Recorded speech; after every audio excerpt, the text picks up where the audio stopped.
Hello and welcome.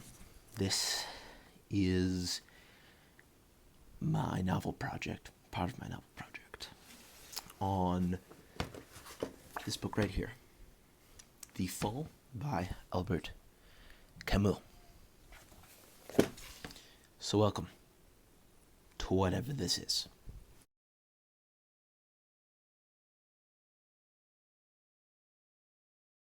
Now, before I delve into absurdism more generally and The Fall in specific, let's start with who is Albert Camus? What are the facts, the cold, hard facts of the man?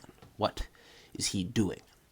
Now, Albert Camus was born November 7th, 1913, to Puy-de-Nord parents in what was at the time the French colony of Algeria.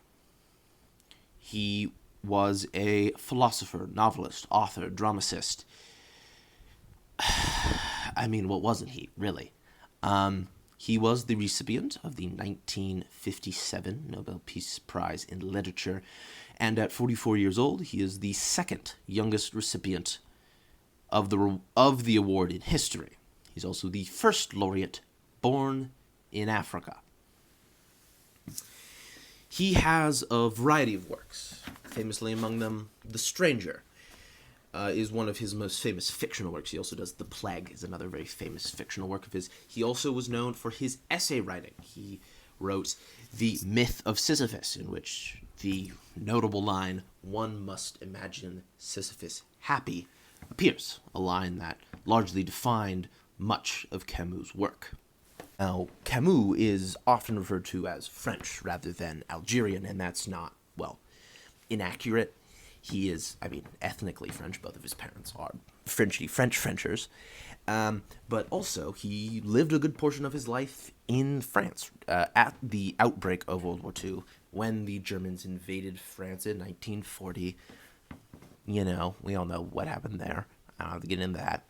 He was in France at the time. He was in Paris, actually. He was in the capital. And he tried to get away to Algeria. He tried fleeing France. That didn't happen. Turns out that's a little hard when your country is getting invaded and occupied. So he ends up joining the Free France movement. He is a rebellion, which you can tell in his later works has quite an outsized impact. He talks about it. But it comes up in The Fall, the German occupation of France. He also has a work called The Rebel and writes a series of essays on rebellion and how to do rebellion and the purpose of rebellion. So, glad to see that didn't affect him very much. And during his time, this is where his journalism truly shines through, his role as a journalist in the world, because he is editor-in-chief of a outlawed paper called Combat, which is an anti-Nazi, pro-French paper that was, it was a rebellious paper. There's a reason it got outlawed. Turns out the Nazis were not a fan of criticism. Stunningly for everyone, they were not a fan of criticism. And after the war, because of his work in the Free French movement, he becomes something of a celebrity figure, not just for his absurdist ideas. And he's not just giving lectures on absurdism. He is also a political advocate, for an activist for most of his life, for most of his adult life. He has a strong reaction against, the fascism, but we talked about that already, but also communism. Right? He's not a fan of totalitarianism. Most people aren't, but he was notably against totalitarianism. He worked on it and talked about it and lectured about the evils of totalitarianism. But that's not the important part. That is not the important part of Camus for the relevancy of this video. His notable works, his philosophical works. Now, Camus is one of the great fathers. He kind of joins Immanuel Kant and Soren Kierkegaard as a founding member of the movement called Absurdism. He's also sometimes called an existentialist, but he himself rejected that title, so I shall be calling him the Absurdist.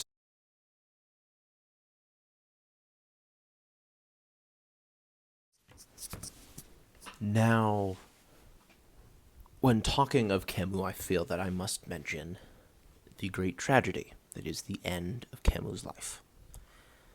while he would win the Nobel Peace Prize in literature at the age of 44, he would not live to see 47. On January 4th, 1960, at the age of 46, Albert Camus would die in a car crash. The vehicle, driven by his publisher, would blow a tire, hit a tree. Camus would be killed almost instantly. And there is an ineffable quality of sadness to this. Notably because I think somewhere Camus said a car crash is the most absurd way to die. And also, if you're interested in this, Benedict Cumberbatch, and Jesse Buckley have a on Letters Live. I recommend watching it. They read the last letters between Camus and a lover of his that he knew for like 15 years of love. He writes to her December 30th of 1959, and it's the last letter that he sends to her. It's really sad. I deeply recommend you read it. Listen to it. It's a crushing, heartfelt monologue. Yeah. And so Camus died the way he lived. Slightly sad.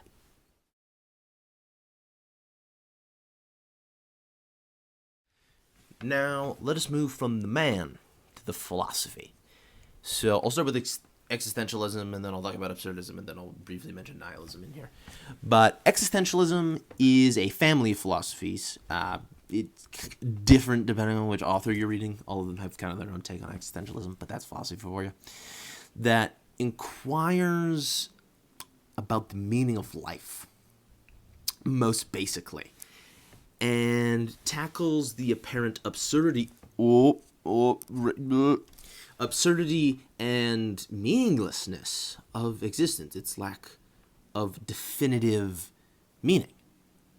In examining meaning, purpose, and value, existentialism often includes things like crisis, angst. We've all had an existential crisis. Some of us have, anyway. Existential angst. It's a very moody philosophy. It's not. It's very moody. But essentially, existentialism posits that life is meaningless. Yeah. However, there is, in addition to this, the belief that one can make your own meaning. This is what differentiates existentialism from nihilism. Nihilism is the belief that life is meaningless, that there is no such thing as knowledge, there's no such thing as truth, and to pursue either of those is meaningless. There is no meaning.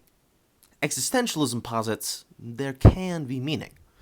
And this is where absurdism steps onto the grand philosophical stage. Now, absurdism is the belief that the universe is inherently irrational and meaningless. And it states that trying to find meaning brings people into conflict with the meaninglessness of the universe, right? Humanity is rational and the universe is irrational, right? There is the intention and outcome. There's the subjective and then there's the objective worth of a thing.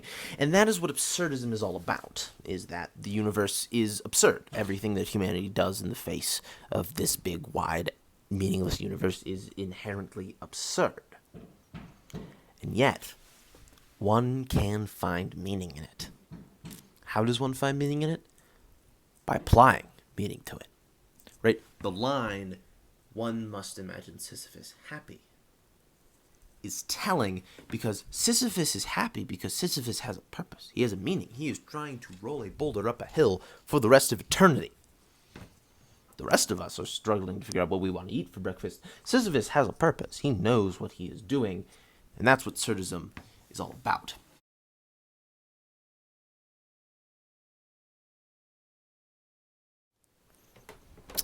Now, Camus' branch of absurdism, Camusian absurdism, is different from Kant's absurdism and Kierkegaard's absurdism. But I don't have to talk about them, because this isn't about them. So we shall simply take Camus as the authoritative voice on absurdism. At least I take him to be the authoritative voice of absurdism.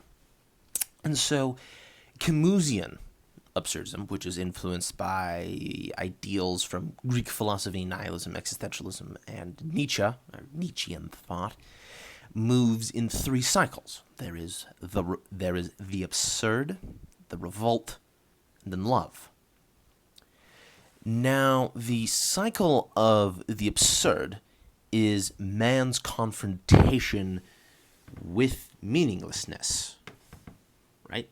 This is when man realizes that his own life is repetitive, it is supercilious, it is fatuous, for its lack of meaning and its incoherent babbling as it tries to create some. That is the absurd. And for Camus, when the inevitability of death is compounded into this, well, that makes it all the more painful.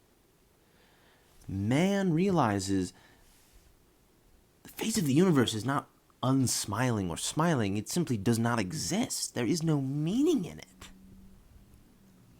And so thus the revolt must happen. It's also called the positive. This is the direct response to the revolt.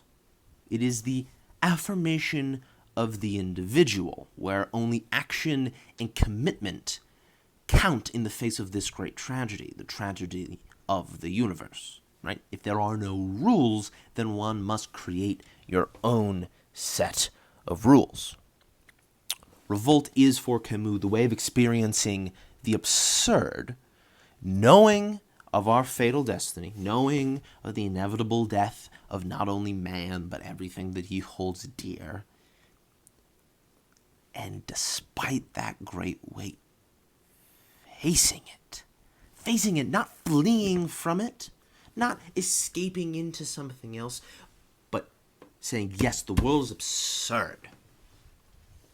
I refuse to let that beat me. That is the revolt.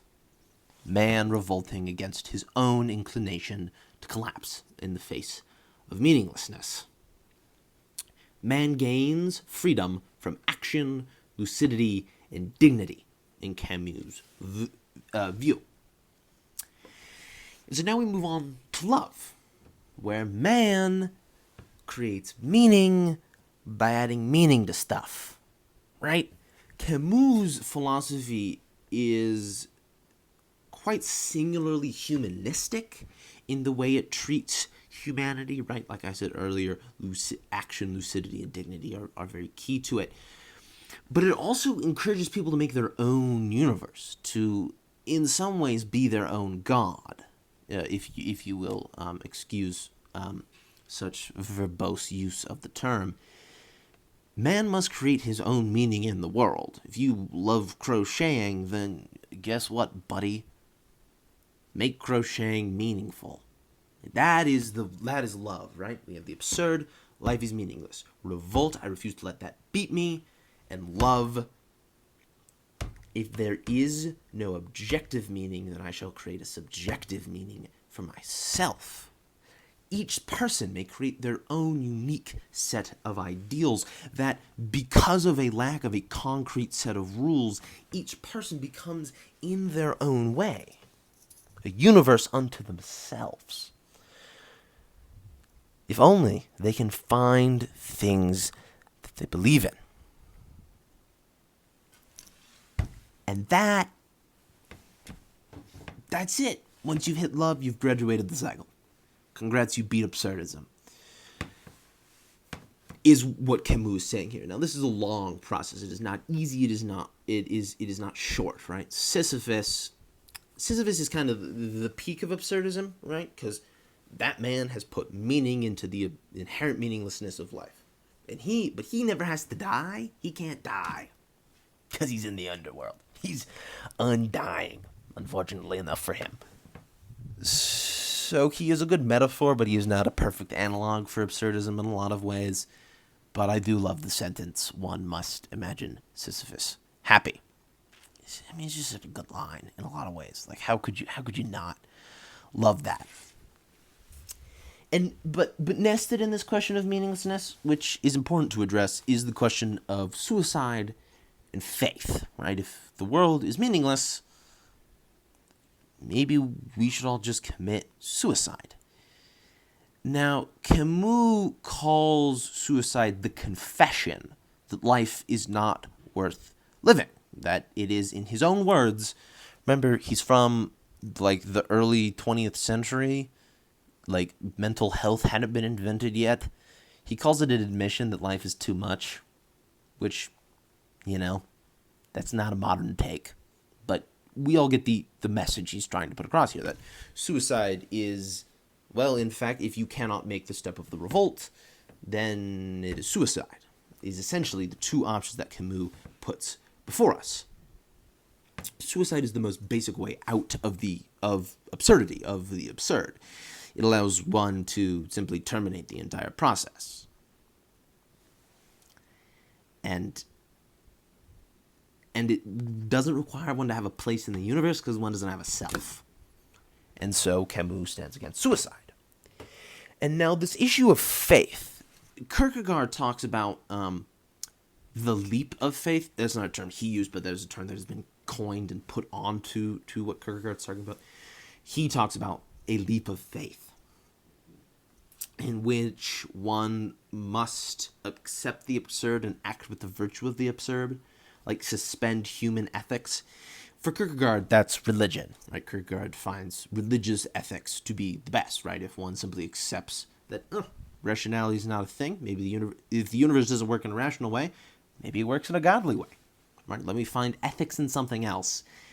Camus calls this philosophical suicide. Again, another easy road off the highway of absurdism, right? It doesn't require one to fully get to the final destination of love, because one can just say, religion it is then. And he even talks about this in The Fall, how religion is inherently meaninglessness, and in fact a man-made construct in which man seeks meaning, in which he becomes the slave, because then what purpose has he of mastering anything? So again, faith and suicide are thrown out, because the search for meaning must happen, right? A quote from Sisyphus, if you will mind another one, is, "Happiness and the absurd are two sons of the same earth. They are inseparable, because if one can accept absurdism, then one can be happy."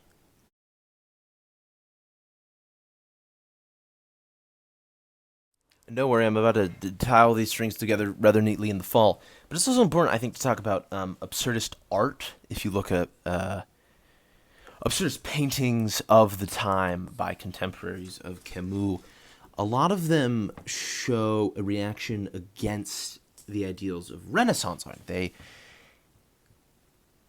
make fun of it in a lot of ways, is how I would describe it. Right, because it circumvents and rejects these Renaissanceal ideas about art, that there are objective truths in geometry and perspective, and that the universe works in very singular ways, and that is the way that it can be expressed in art. Which, right, if you look at Renaissance art, like, it gets good. Like, it was really bad, and then it gets really good because of, like, things like geometry and linear and aerial perspective. But the ideals behind that are, that's because geometry is the language of God, that math is the underpinning meaning of society. And absurdist art looks at that and goes,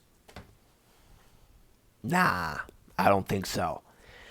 It does relate to The Fall, I promise, but I'm going to insert this here, and then I'll connect it back in a minute. So don't worry.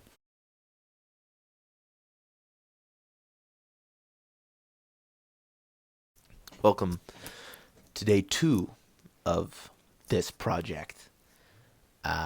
Yesterday, or in the first however many minutes of this video, we talked about Camus and absurdism more generally.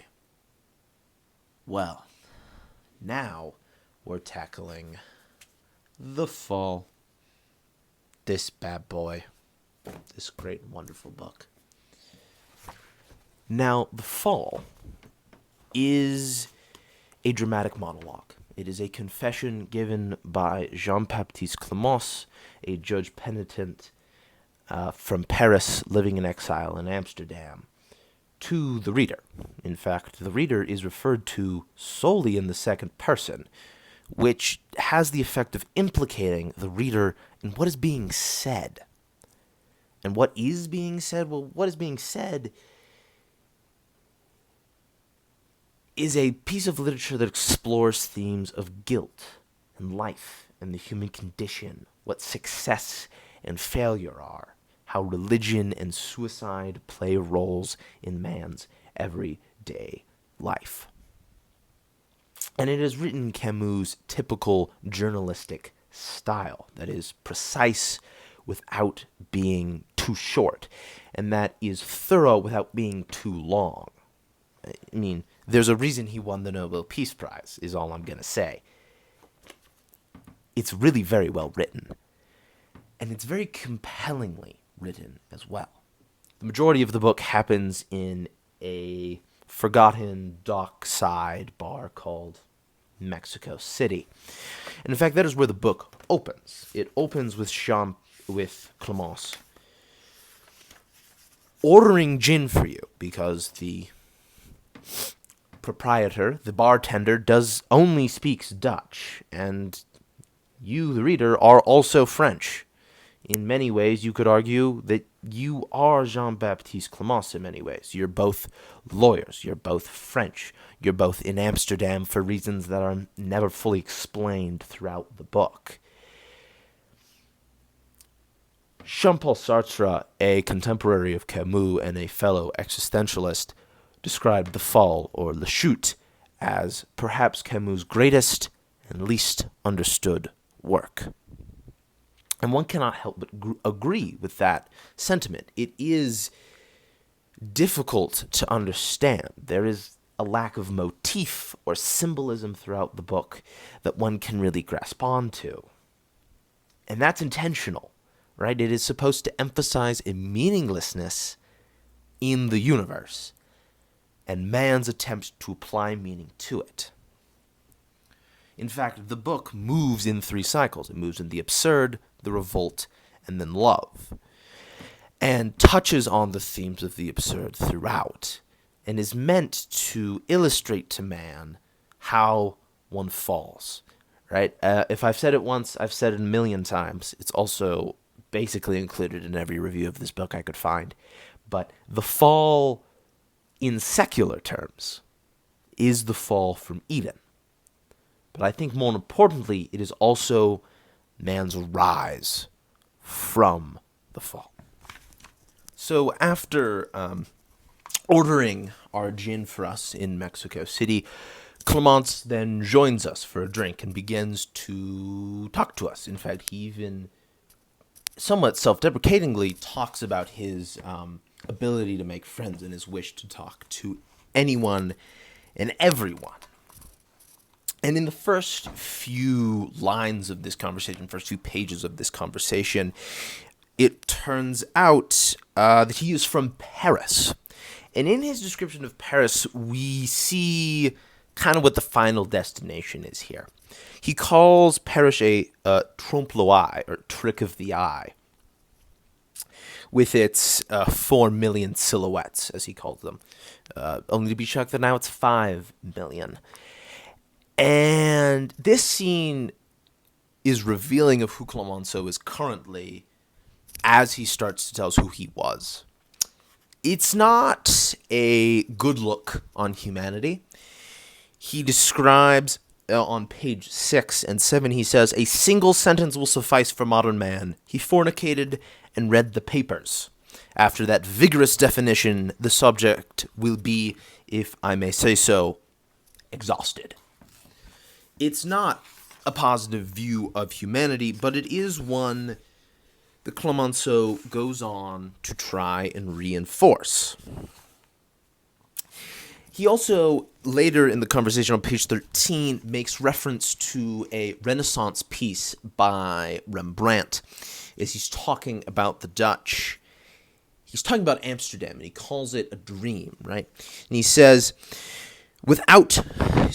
right, you're trying to imagine these Dutch people, right? You are like everyone else. You take these good people for a tribe of syndicates and merchants counting their gold crowns with their chances of eternal life, whose only lyricism consists in occasionally, without doffing their broad-brimmed hats, taking anatomy lessons, which is, of course, a reference to Rembrandt's painting, The Anatomy Lesson. Obviously. And he describes kind of humanity as a dream. He's describing this meaninglessness. He says that the Dutch cycle in circles. And that he is pleading a case about this, that he is trying to convince the reader of something, about the concentric canals resembling the circles of hell. Both of those quotes coming from page 14. And it's very telling, because this first section directly foreshadows the rest of it. On page 15, as he is bidding us goodnight on this first night of confession, he says, "I never cross a bridge at night. It's the result of a vow. Suppose, after all, that someone should jump in the water. One of two things. Either you do likewise to fish him out, and in cold weather you run a great risk, or you forsake him there, and suppressed dives sometimes leave one strangely aching." Clemenceau's selfish. Like, he's not hiding that either. And he's not hiding his view of humanity as being negative.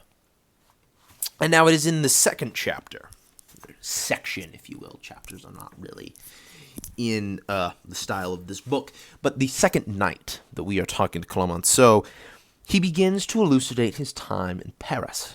He describes himself as a rather well-known lawyer who had a specialty in noble cases, defending the widows and orphans of Paris.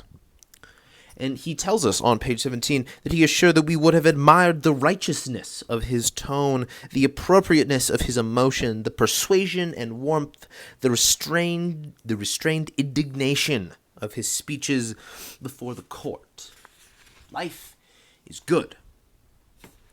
Very good, in fact. His situation is most enviable, as he says on page 19.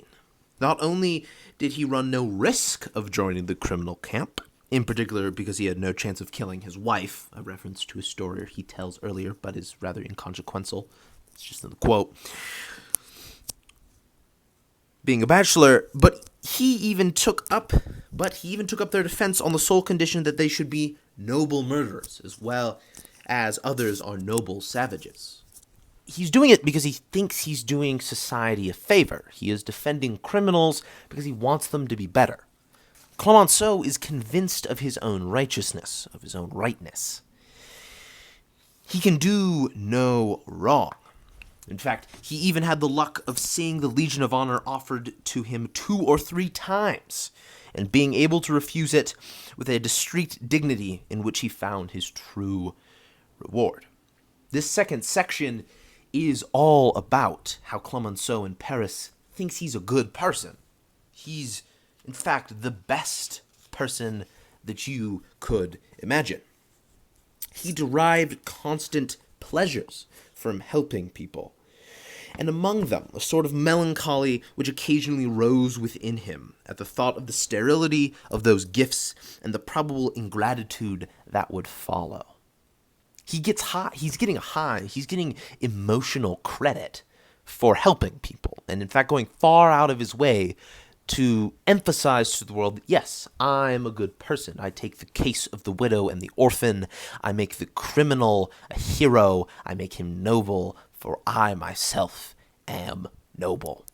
And even though he can sense the sterility of the gifts he's giving and perhaps the attitude with which they are received, emotion is still emotion. He's still feeling something. And what wouldn't we all do to feel something, as opposed to the great nothing? And he does this because he needs to feel above, as he says on 23. This is all like 21 and 23, all of the quotes, I didn't page. 21 to 23, on page 23, he says, I needed to feel above the world. He doesn't like being underground. He prefers buses to subways, because he wants to be above. And in this feeling of aboveness, he could take pleasure in life and in his own excellence. Right? It set him above. And in this, he got to judge the judge whom he had judged. Say that 5 times fast. This feeling of righteousness gave him a seat to judge. And earlier he establishes he looked down on judges. As a lawyer, he thought himself above them, and yet he became them in his own righteousness. Page 25. And this whole section is a continuation, right? To sum it up briefly is basically to say the same thing over and over again. He's righteous, he's righteous, he's righteous, he's good, he's great, he's grand. Paris is awesome, Paris loves him, he's a great lawyer, he's a righteous lawyer. And so, page 27, he says, I freely held sway, bathed in a light as of Eden. Indeed, that wasn't Eden. Indeed, wasn't that Eden? Cher monsieur, no intermediary between life and me. And this is where the shift begins. He starts to talk of himself with a little bit more religious flavor. He talks about his humble upbringings on page 28, and on 29 says that sometimes he felt like a king's son or a burning bush. He feels important. He feels like a prophet, like he is coming to tell people the great truth of the universe. He cannot be beat. And in this, he also talks more about his philosophy. He talks about friends. Death is tackled in this section as well. Page 33. Do you know why we are always more just and generous toward the dead? The reason is simple. With them, there is no obligation. Camus is trying to bait the reader. He is trying to lay the seeds of the absurd that will come later. These issues of meaning and obligation. That's the way man is. He has two faces. He can't love without self-love. There is a supercilious air to Camus in Paris, and he is saying this over and over again in the way he represents himself. Because his life is a pursuit of something. Page 37, something must happen, even loveless slavery, even war or death. Hooray then for funerals. Something is happening. Life is moving. There is some apparent meaning to it all for Camus. His time in Paris. And one day, as he is walking home from the court, court has been good. The blind man he defended got the reduced sentence he had hoped for, page 38. And he is standing on the Ver Galant, and he feels as though he dominates the island. He feels rising within him a vast feeling of power, and he didn't know how to express it other than to say it was of completion, which cheered his heart. And this is the change in the book. This is where the cycle of the absurd begins. And on page 39, Clemenceau hears a laugh burst from behind him. Now, the laugh isn't mysterious. It is in fact described as good, hearty, almost friendly laugh, which reestablished the proper proportions of life. The proper proportions being, though, that life is absurd. The universe is laughing at Camus because he thinks he is good. He thinks he has meaning in his life. He says, I was dazed and had trouble breathing. And so the cycle of Camus' absurd begins in the book. And he ends this section with the line, "Otherwise, everything would be just a joke." Here we see Clemence is referencing the fact that he finds love. He's establishing that there isn't hopelessness in this story. However, he is in the absurd. He has desperately been confronted with the fact that, well, the universe laughs at man's rational attempts to subjugate irrationality. And so we move to section 2, the third night of our tete-a-tete with Clemence. And he continues to talk about his selfish aspect. He says, "In general way, I like all islands. It is easier to dominate them." Page 43.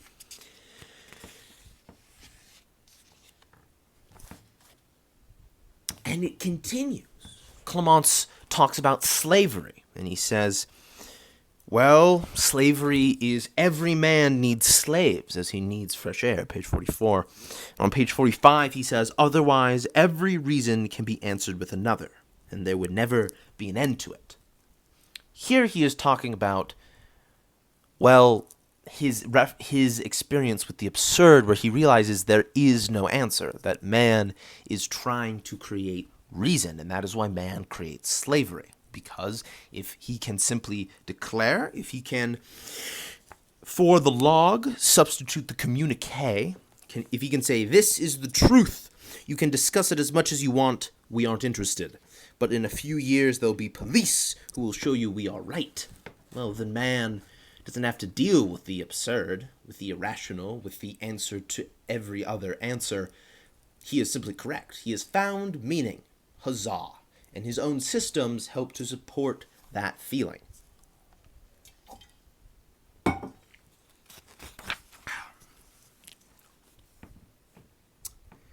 And so he talks about slaves and man's intent to label everything in the way man must create sections. He must create the perfect little boxes in which to put everyone's slave and master. And he says, yes, hell must be like that. Streets filled with shop signs and no way of explaining oneself.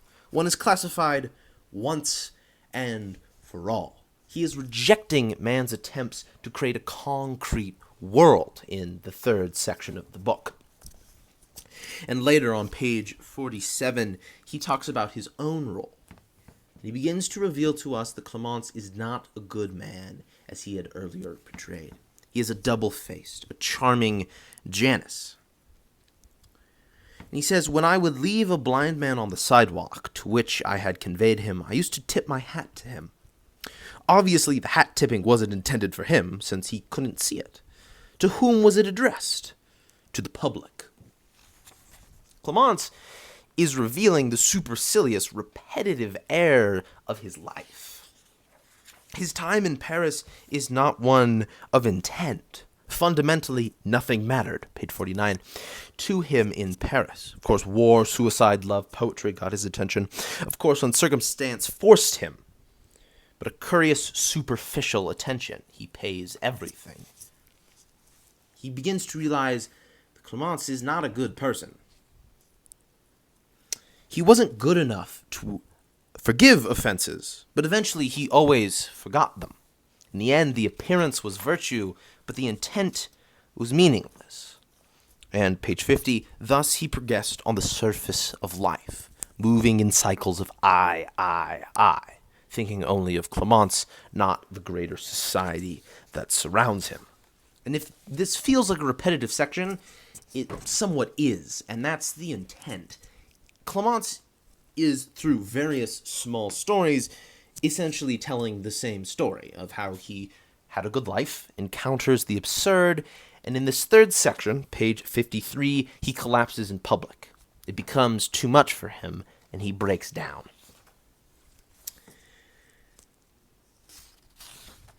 How telling that is, this cycle of the absurd that Camus tries to convey. And all these little stories, little instances that build up to this great admission of Clemence that he is not good, he is not virtuous, he is not noble. It is hard to continue seriously believing one has a vocation for justice and is the predestined defender of the widow and orphan, he says, when he realizes that the guilt of the people he defended made him eloquent because he was not its victim.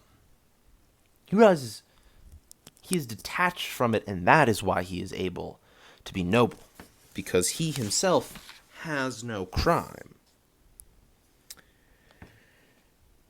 He says, I can't endure being bored and appreciate only diversions in life. Page 59. And this continues.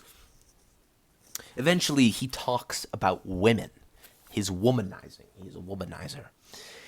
And he states at the end of this long section, he says, I was satisfying the love I bore myself by verifying each time my special powers, as he, page 62, as he would have women say they loved him and then leave them again and again and again. He's selfish. He is self-absorbed. And Clemence is trying to make the world work for him as he's tackling this issue of the absurd. Page 63, some cry love me, others don't love me, but a certain genus, the worst and most unhappy, cries don't love me and be faithful to me. Clemenceau is condemning himself, and by extension the reader, for the reader is supposed to reflect him in many ways. He goes, yes, I am a womanizer, I am fake, I am a fraud in more ways than I can count. And the pinnacle of all this, the reason he references vows made about bridges throughout the book is one particular page, 69. In November, 2 or 3 years before the evening when I thought I heard laughter behind me. A night that will come to influence that laugh quite dearly. He is crossing the Pont Royal, a bridge in France that crosses the Seine. He had gone, page 70, I had already gone some 50 yards when I heard the sound, which despite the distance seemed dreadfully loud in the silent air, midnight silence, of a body striking the water. I stopped short without turning around. Almost at once I heard a cry, repeated several times, which was going downstream. Then it suddenly ceased. The silence that followed, as the night suddenly stood still, seemed interminable. I wanted to run and yet didn't stir. I was trembling, I believe from cold and shock. I told myself that I had to be quick, and I felt an irresistible weakness steal over me. I had forgotten what I said then. Too late, or something of the sort.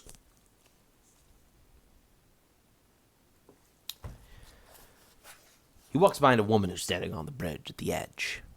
And she kills herself. He does nothing. To compound his guilt, the next day and the days following, I didn't even read the papers. He does not know who the woman is. But he feels intense guilt. So we move to the fourth night with Clemence. He has made his confession to us, and now he will spend the second half of this book explaining what exactly that confession is, and what it means for the story.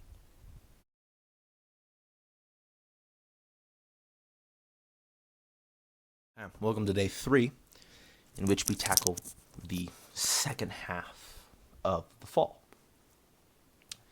The woman has died. Clemence is in guilt. In that he realizes that he has no friends, merely accomplices.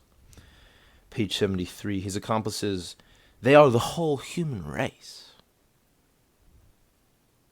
Clemence becomes an advocate for everyone, is what he's saying here. And in advocating for everyone, he tackles Camus' issue of suicide.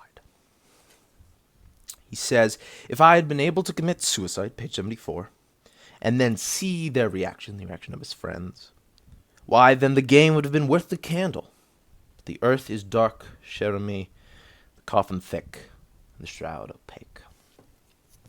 So now we have discounted suicide as an option. It does not give man what he wants.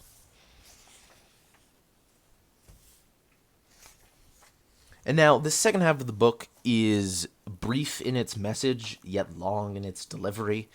In a lot of ways, it is small anecdotes and long, kind of drawn-out speeches that are very good to read. Seeing as I am summing them up rather than just reading the book, lots of these points will feel a little disconnected. They get tied up at the end. And so, suicide has been discounted. And now we come back to the discussion of innocence. Page 81.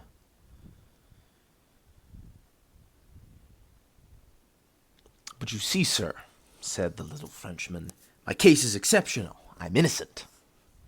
We are all exceptional cases. We all want to appeal against something. Each of us insists on being innocent at all costs, even if he has to accuse the whole human race and heaven itself. Man strives for innocence, for meaning. They're somewhat synonymous in this book, in Camus' writing. Everyone wants to be innocent. Everyone wants to have meaning. And so Clemence begins the revolt. "I could surrender to the charms of a virile self-pity. Thus the surface of all my virtues had a less imposing reverse side." Now, revolt is a tough cycle. That's from page 85, by the way. And Clemence talks of chastity. Page 89. "He was on the rails and speeding ahead, continuing on with his life. Life is not totally fair. His guilt and his lie still plague him. A ridiculous fear pursued me," in fact, page 89. "One could not die without having confessed all one's lies."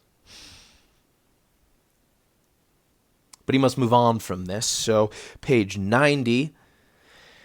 "I pulled myself together, of course. What did one man's lie matter in the history of generations?" And he begins to bear this lie. He begins to work his way through the revolt to love.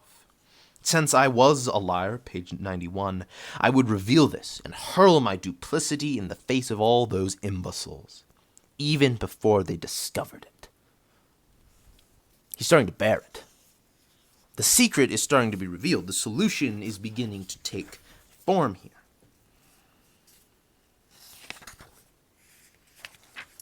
Even though Clemence sometimes, page 95, still invokes the human individual and his supposed rights.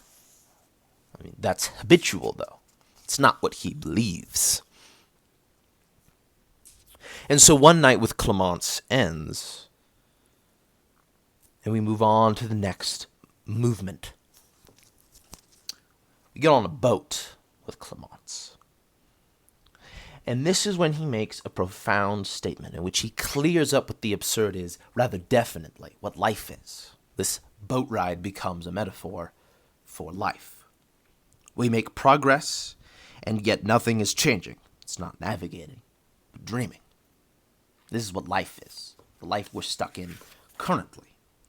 And so Clemence is taking us on this boat ride that one cannot help but compare to traveling over the river Styx in many ways, as he is talking about Greece for a good portion of it.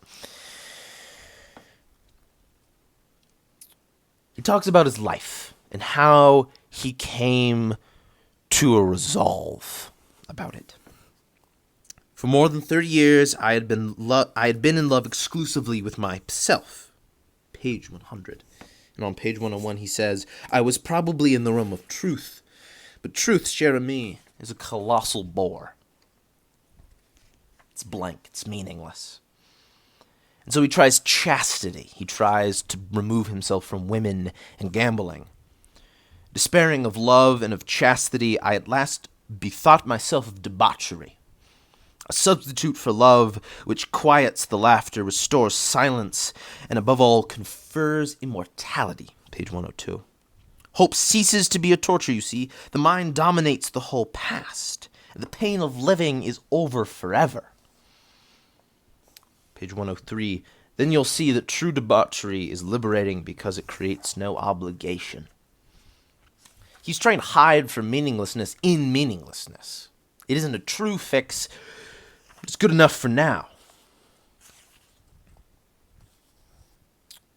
Page 106. I lived in a sort of fog in which the laughter became so muffled that eventually I ceased to notice it. I died peacefully of my cure. He hides from meaninglessness and debauchery. He doesn't need meaning because there is no meaning, and so he gets a temporary fix, hiding from it. Nothing remained but to grow older, and so, to celebrate his cure, he takes a cruise. How fitting. He stands again upon the top deck, as he has done so habitually. He sees a black speck that fills him with dread, with guilt. Page 108. It was one of those bits of refuse that ships leave behind them. Yet I had not been able to endure watching it, for I had thought at once of a drowning person. And he realizes that that cry, which had sounded over the Seine behind me years before, had never ceased, carried by the rivers to the waters of the Channel, to travel throughout the world, across the limitless expanse of the ocean, and that it had waited for me here until the day I had encountered it. I realized likewise that it would continue to await me on seas and rivers everywhere, in short, where lies the bitter waters of my baptism. Page 109. I was not cured. I had to submit and admit my guilt. I had to live in the little ease, which is a kind of prison. Clemence admits his guilt to us, the reader. And the reader, when they dare say, well, maybe be innocent, can be put in prison, he says, highly improbable, or else my reasoning would collapse. And now we move solidly away from innocence to a discussion of guilt. Moreover, this is on 110, by the way. Moreover, we cannot assert the innocence of anyone, whereas we can state with certainty the guilt of all.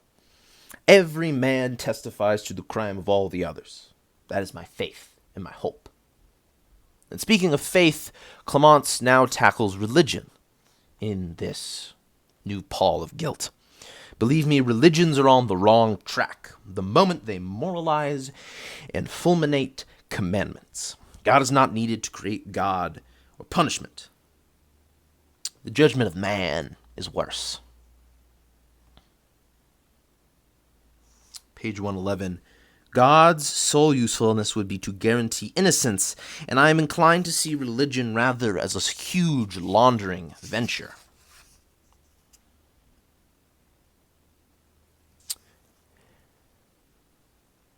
Now he talks of Jesus. He does not call him Jesus. He simply refers to him as the great He. And he talks of Jesus as a man. Now this is my favorite and most compelling part of the book, where he discusses Jesus' guilt. God's lack of innocence, his lack of ability to create an overarching innocence. Now why was Jesus crucified? This is a longer passage, so 112 and 113 is where this comes from. But on the contrary, it is impossible to justify his living being Jesus's. That's why crime always finds lawyers, and innocence only rarely. But beside the reason that has been very well explained to us for the past 2,000 years, there was a major reason for that terrible agony, and I don't know why it has been so carefully hidden. The real reason that he knew he was not altogether innocent. If he did not bear the weight of the crime he was accused of, he had committed others, even though he didn't know which ones. Did he really not know them? He was at the source, after all. He must have heard of a certain slaughter of the innocents, the children of Judea massacred while his parents were taking him to a safe place. Why did they die if not because of him? Those blood-spattered soldiers, those infants cut in two, filled him with horror. But given the man he was, I am sure he could not forget them. And as for the sadness that can be felt in his every act, wasn't it the incurable melancholy of a man who heard night after night the voice of Rachel weeping for her children and refusing all comfort? The lamentation would rend the night. Rachel would call her children who had been killed for him. He was still alive. Knowing what he knew, familiar with everything about man, who could have believed that crime consists less in making others die than in not dying oneself? Brought face to face day and night with his innocent crime, he found it too hard for him to hold on and continue.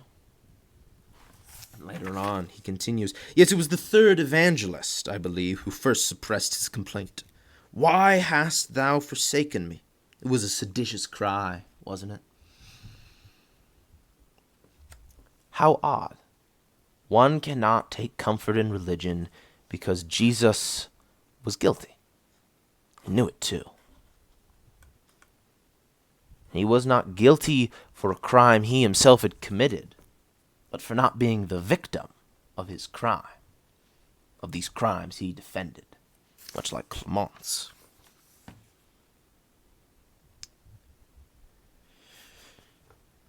Page 114. But in certain cases, carrying on, merely continuing, is superhuman. He was not superhuman, you can take my word for it. He cried aloud his agony, and that's why I love him, my friend who died without knowing. Camus or Camus is not condemning of religion. In fact, he gets the hype, right? Jesus makes a lot of sense. And it is because he was human. Because he was not perfect, because he too was guilty of everything.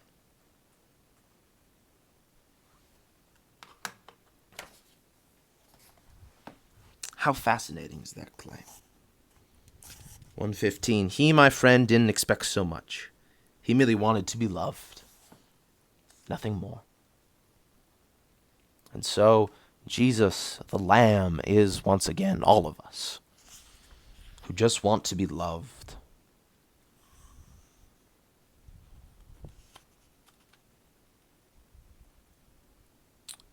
Since we are all judges, 116, we are all guilty before one another, all Christs in our mean manner, one by one crucified, always without knowing.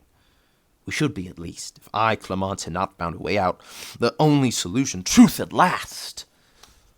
Hooray! Clement is going to tell us his solution.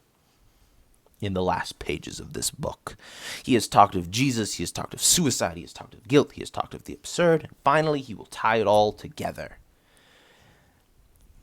Because he understands what Jesus was trying to say. Fortunately, I arrived, 118. I am the end and the beginning. I announce the law. In short, I am a judge penitent. As one night ends, another begins. We meet Clemence in his home, described as a vermeer without furniture or copper pots. Simple, it is bare, but it is enough. Another reference to classical Renaissance art.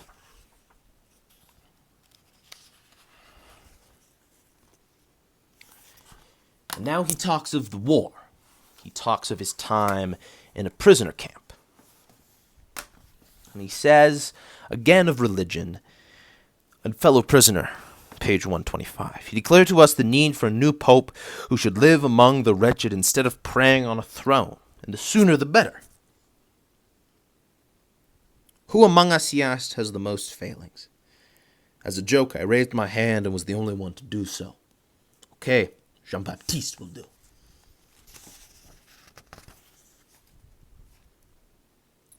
But being the Pope does not enlighten Clemence in the way we would expect. It does not teach him to be the holy seer, to be deeply pure.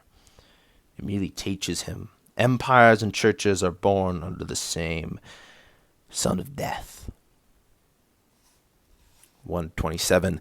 My great idea is that one must forgive the Pope. To begin with, he needs it more than anyone else. Secondly, it's the only way to set oneself above him. the holiest and purest among us are perhaps the guiltiest among us, for they have the hardest judgments to make.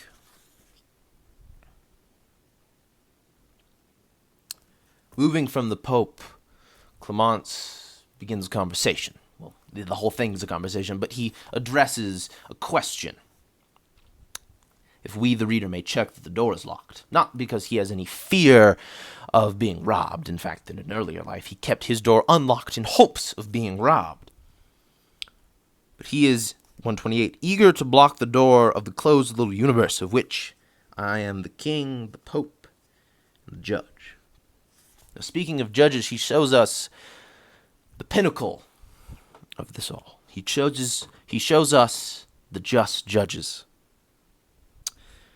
Now, you would recall the theft in 1934 in the St. Bavon Cathedral of Ghent of one of the panels of the famous Van Eyck altarpiece, the Adoration of the Lamb. Now, this crime is real, and the piece stolen has never been recovered. It was replaced by a rather good reproduction. But this fictionalized Clemence has the original. And why does he have it? Because false judges are held up to the world's admiration, page 130, and I alone know the true ones. Because those judges are on the way to meet the Lamb, because there is no more lamb or innocence, and because the clever rascal who stole the panel was an instrument of the unknown justice the one ought not to thwart. Finally, because this way everything is in harmony, justice being definitively separated from innocence. The latter on the cross and the former in the cupboard, I have the way clear to work according to my convictions. Now my words have a purpose. This is what the just judges represent. Clemence's entire solution.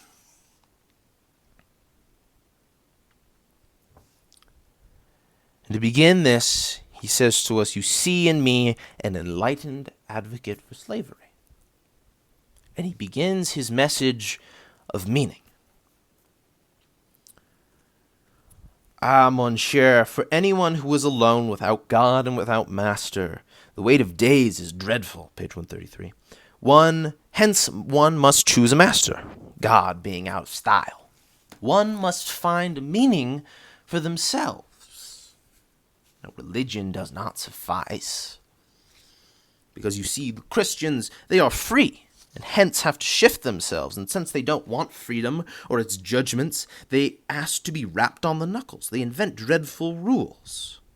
Savonarolas, I tell you. Savonarola is famous for his Bonfire of the Vanities, a Renaissance movement in which Savonarola, who was head of Florence, I believe, burns all these paintings, these secular paintings. Botticelli, in fact, is rather famous for having thrown his own paintings into the fire rather than be killed.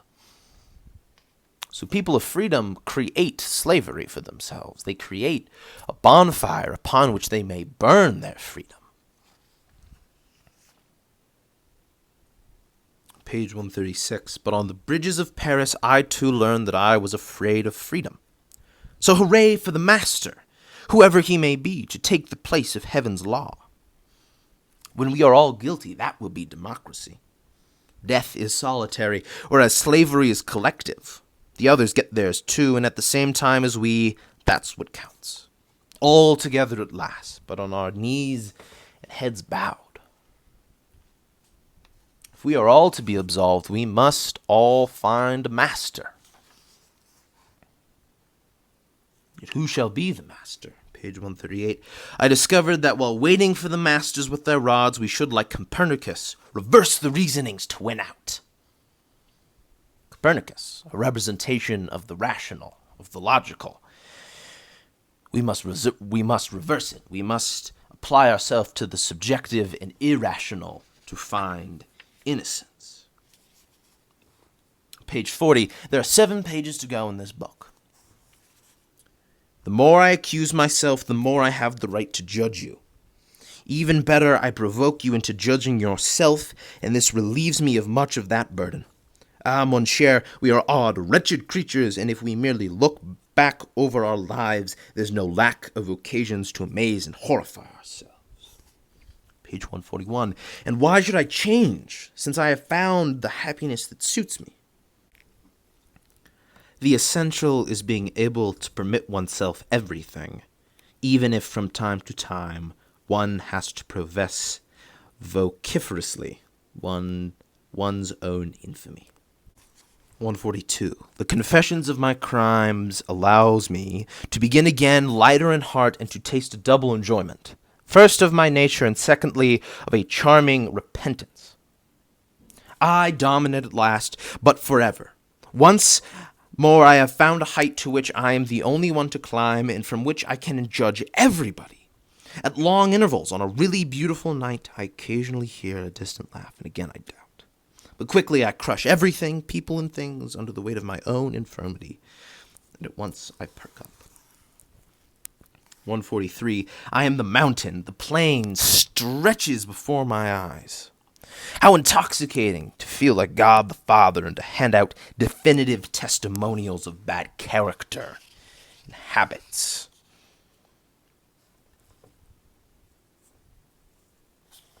He sees the multitude of the last judgment.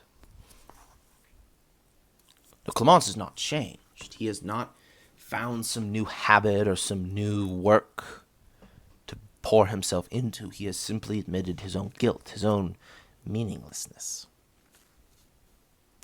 Page 144. I am happy, I tell you. I won't let you think I am not happy. I am happy unto death. Clemence has admitted his guilt, and therefore has come to be able to judge us all. He has fallen, and that is what allows him to stand at the highest of heights. He has gone through the absurd, the revolt, and now is coming to love. During this, it begins to snow outside.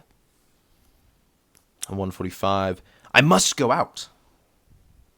Amsterdam must sleep in the white night, the dark jade canals under the little snow-covered bridges, the empty streets, my muffled steps, they will be purity, even if fleeting, before tomorrow's mud.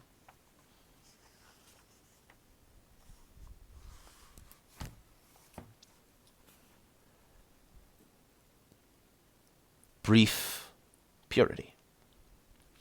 The white snow, which is Clemence's words. We are all guilty, there is no meaning, and so we must apply ourselves to what we do. We must allow ourselves everything. We must apply ourselves to the things we love. And for Clemence, that is life, that is women, that is gambling, that is helping people. And he will find meaning in it, and it will be pure, though, because he understands he is guilty. He is a liar. He is a penitent, so he may become a judge.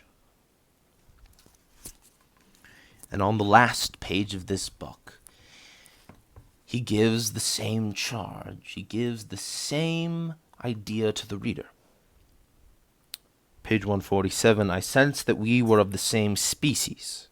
Are we not alike, constantly talking into no one, forever up against the same questions, although we know the answers in advance? And he asks us what we would do if we were on the bridge. Surely we would ask, "O young woman, throw yourself into the water again so that I may have a second time have the chance of saving both of us. A second time. What a risky suggestion. Just suppose that we should be taken literally. We should have to go through it. Brr, the water is so cold. But let's not worry. It's too late now. It's always too late. Fortunately."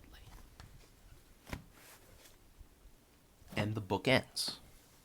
Clemence, who has so long been haunted by the guilt of his indecision that confronted him with the absurd, has gone through the revolt. He has admitted his own guilt, his own lying self.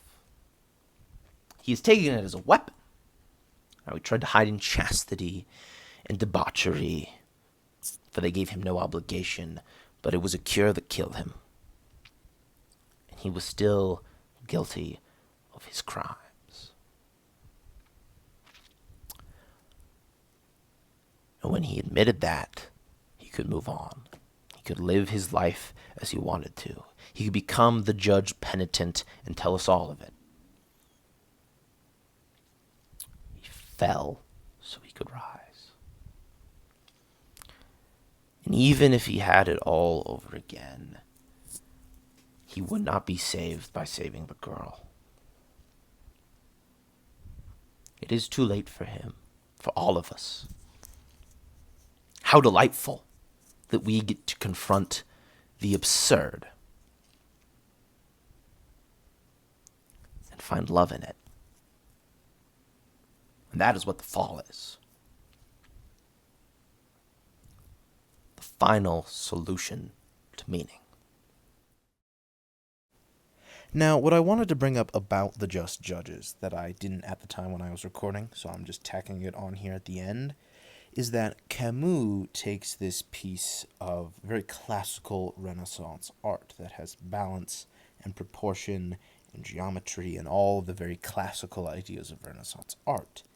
He holds it up to the viewer and hides it away, which I find to be an interesting reaction in line with absurdist art against Renaissance, against the proportions and clean lines that the Renaissance posited.